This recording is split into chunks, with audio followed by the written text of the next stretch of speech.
सर्वाग्ली शिवे सर्वासादिके शरणतम के गौरी नारायणी नमोस्तुते। जय श्री राम। साथियों नमस्कार। साथियों स्लो जय के राय का यूट्यूब चैनल पर आपका स्वागत है।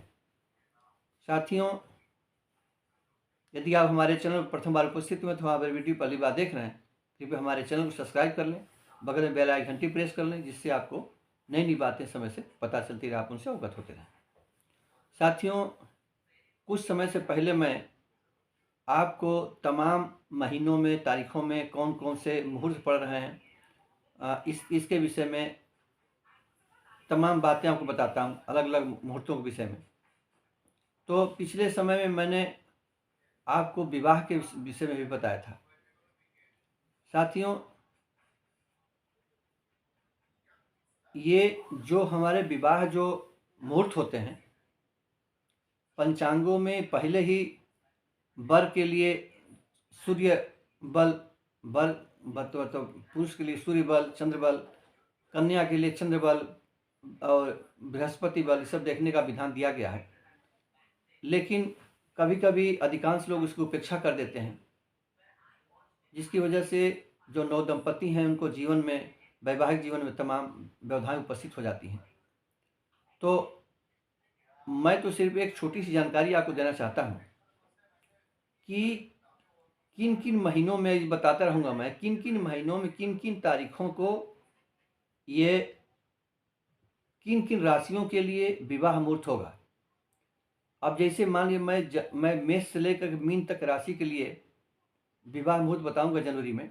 मान लीजिए कि किसी का जनवरी में वर के लिए 20 जनवरी का मुहूर्त है, तो अगर कन्या का भी उसी 20 तारीख को डेट है, टैली कर रहा है, तब तो वह विवाह सुखदायी होगा, अन्यथा वो परेशानी का कारण बनेगा। तो इसलिए मैं एक उदाहरण मैंने आपको दिया, जिसे मान लीजिए कि हमने वर के लिए आपको बताया 31 जनवरी, तो कन्या के लिए भी 31 जनवरी होनी चाहिए, जो है उसके सुटेबल तारीख में। इसलिए मैं आपको ये सब बातें बता रहा हूँ। अब मैं पुनः बता रहा हूँ कि वर के लिए पहले वर का बताऊंगा, उसके बाद कन्या के लिए बताऊंगा कौन सी तिथियां ग्राह्य होंगी और सुटेबल होंगी तिथि के लिए। तो वैसे तो आप जानते हैं कि ये आपका खरमास चल रहा था, 14 जनवरी तक रहेगा, 15 जनवरी को उतरेगा खरमास।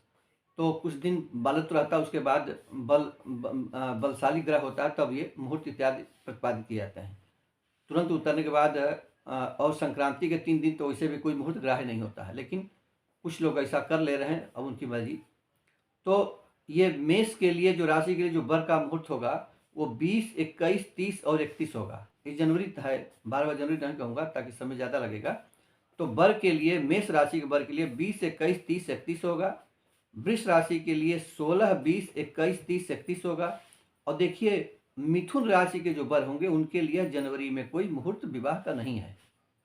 अब आइए कर्क पर। कर्क में 16, 20, 21, 30, 31 होगा। सिंह में 20, 21, 30, 31 होगा। कन्या में 16, 20, 21, 30, 31 होगा। और तुला राशि के लिए भी यह जनवरी में वर के लिए कोई मुहूर्त नहीं है। क्यों? क्योंकि सूर्य का बलहीन हो जाएगा। जब सूर्य बलहीन होगा तो वर के लिए वह मुहूर्त उस महीने में ग्रह नहीं होगा। अब वृश्चिक के लिए जो वर होंगे उनके लिए 16, 20, 21, 30, 31 तारीखें होंगी। धनु राशि के लिए जो वर होंगे 20, 21, 30, 31 तारीखें होंगी। मकर के लिए 16, 20, 21, 30, 31 तारीखें होंगी। और कुंभ के लिए इस जनवरी में कोई मुहूर्त, विवाह मुहूर्त नहीं है। फिर मीन राशि के जो वर होंगे उनके लिए 16, 20, 21, 30 और 31 होगा। यह हमने मेष से लेकर के मीन राशि तक के जो वर होंगे उनके लिए मैंने विवाह की मुहूर्त की जो तारीखें हैं मैंने आपको अवगत कराया।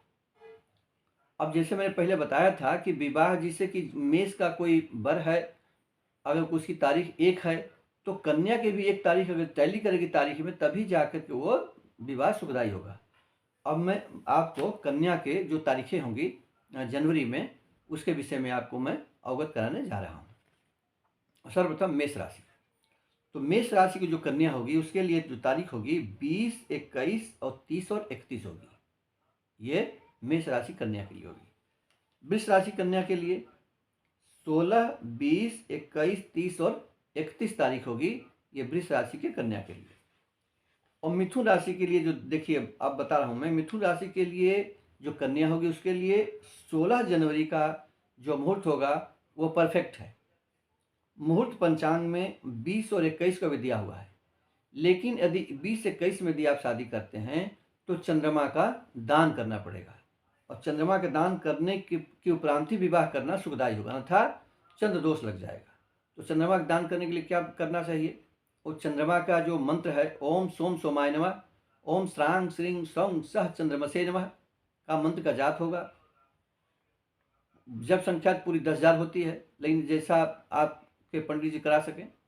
और चंद्रमा के संबंधित वस्तुएं, जो सफ़ेद वस्तुएं होंगी, आपका सफ़ेद वस्त्र है, सफ़ेद मिठाई है, सफ़ेद चावल है, चीनी है, चांदी का सिक्का है, सामान्य सिक्का है, जो भी आपके सामर्थ्य में हो उसका दान करने के उपरांत ही यदि उस कन्या का विवाह, मिथुन राशि कन्या का विवाह होगा तो वह वर सुखदायी रहेगा, मतलब उस विवाह सुखदायी होगा। अब उसके बाद जो कर्क राशि की जो कन्या होगी उसके लिए कौन सा मुहूर्त होगा? 16, 20, 21, 30 और 31 ये जनवरी की तिथियां होंगी कन्या के जो कर्क राशि की कन्या होगी उसके लिए। अब साथी आएंगे सिंह राशि की जो कन्या होगी उसके लिए कौन सा मुहूर्त होगा? तो 20, 21, 30 और 31 यह कन्या के लिए जो जनवरी में मुहूर्त होगा यह तारीख मिलेगी। फिर जो कन्या राशि की जो कन्या होगी उनके लिए क्या होगा? 16, 20, 21, 30 और 31 यह मुहूर्त मिलेगी कन्या राशि के कन्या के लिए। अब तुला राशि की जो कन्या होगी उसके लिए 16, 30 और 31 जनवरी के मुहूर्त ही कन्या राशि के कन्या के लिए ग्राह्य होंगे। फिर तुला के लिए होगा, तुला राशि कन्या के लिए 16, 30 और 31 ये 3 तिथियां हैं। वृश्चिक राशि की कन्या के लिए 16, 20, 21, 30 और 31। और मकर राशि की जो कन्या होगी उसके लिए क्या होगा कि 16, 20, 21, 30 और 31। और उसके बाद साथियों जो कुंभ राशि की कन्या होगी इसके लिए सिर्फ एक तिथि है 16। जैसे आपने देखा कि मिथुन राशि कन्या के लिए शुद्ध जो तारीख मिली थी वो सिर्फ 16 मिली थी, 20 से 21 में चंद्रमा का दान होगा। लेकिन कुंभ राशि के जो कन्या होगी उसके लिए सिर्फ 16 जनवरी का तिथि ही एक मात्र है। अब मीन राशि की जो कन्या होगी उसके लिए जो मुहूर्त होगा, विवाह मुहूर्त होगा, वह 16, 20, 21, 30 और 31 जनवरी यह विवाह मुहूर्त होगा कन्या राशि की कन्या के लिए। तो इस तरह से मैंने आपको मेष से लेकर मीन राशि तक की जो वर और मेष से लेकर मीन राशि की कन्या की जो विवाह मुहूर्त हैं माह जनवरी में मैंने आपको अवगत कराया। मैंने पुनः बताना चाहूँगा कि जैसे कि मान लीजिए कोई वृष राशि का वर है, उसकी तारीख आप अगर 30 जनवरी रखते हैं तो वृष राशि की जो कन्या होगी या किसी राशि की जो जिस राशि कन्या होगी किसी राशि कन्या होगी तो उसकी तारीख वो जो 30 तारीख उसको भी टैली होनी चाहिए, तभी वो विवाह सुखदायी होगा, तभी वो मेल खाएगा, अन्यथा भ्रांति पैदा हो जाएगी और ये चंद्रबल सूर्य बल के हील रहने पर विवाह सुखदायी प्रायः नहीं होता है। तो आशा है कि आप इस जानकारी का लाभ उठाएंगे। आप कोई जब विवाह मुहूर्त रखा जाएगा कम से कम इस पर भी विचार करेंगे कि हमने क्या बताया था। तो आशा है कि ये जानकारी आपको अच्छी लगी होगी और आपने हमारे चैनल को अब तक सब्सक्राइब नहीं किया, कृपया सब्सक्राइब कर लें। आपने हमारे वीडियो को शुरू से अंत तक देखा, इसके लिए आपको साधु बात धन्यवाद। साथियों मिलते हैं अगले वीडियो में नए विषय पर, तब तक के लिए नमस्कार। वीडियो देखने आपको बहुत बहुत धन्यवाद।